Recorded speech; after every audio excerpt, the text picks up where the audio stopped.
Through the United Nations Trust Fund for Human Security supported joint program, UNDP is supporting the voice of small farmers in Barbados and the Eastern Caribbean, connecting policy, action, and sustainable livelihoods in the agriculture sector.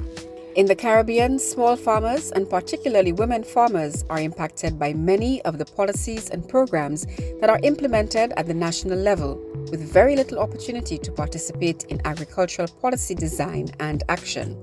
Here, farmers speak on what agriculture means for them, as well as the issues that impact them. So why did you choose to go into agriculture as a business? For me, getting into agriculture was not just a means of providing for my family, but also meant that I was contributing towards the food security for many other St. Lucians. Traditionally, we have been known for our banana industry, and with farmer parents, I saw firsthand the decline in production as well as the dwindling strength. This meant that the agricultural population was aging, and it was imperative for youth to join the sector to continue a sustainable food supply. I'm hoping that my presence here can inspire others to do the same. My name is Mr. Gino Brown. I'm a farmer in Antigua and Barbuda.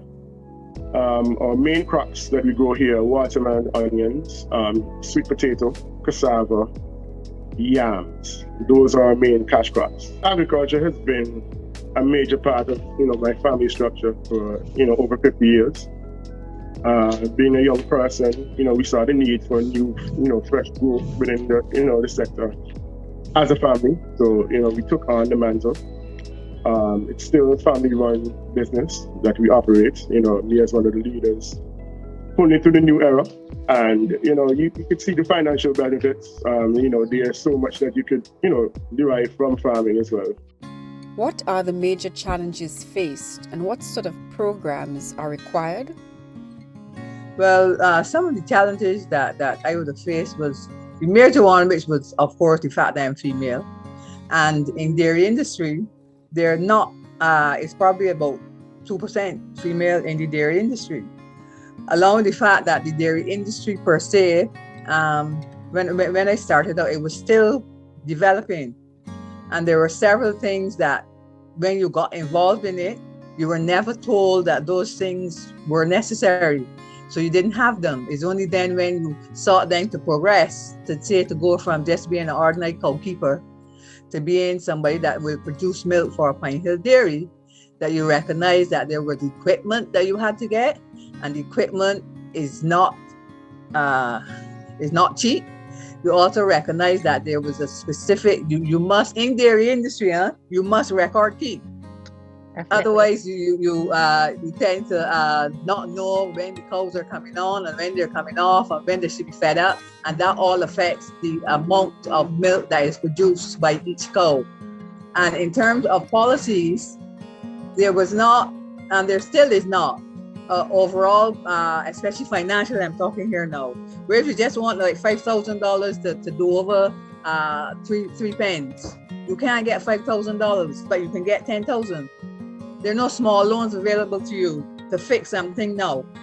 It must be a long-term something, $10,000 or something like that. And then we also had the difficulty of when we were importing our own things, we had to pay everything, duty, customs, everything. But that has changed gradually. So now farm implements and things like the importation of cows and whatnot come in without duty.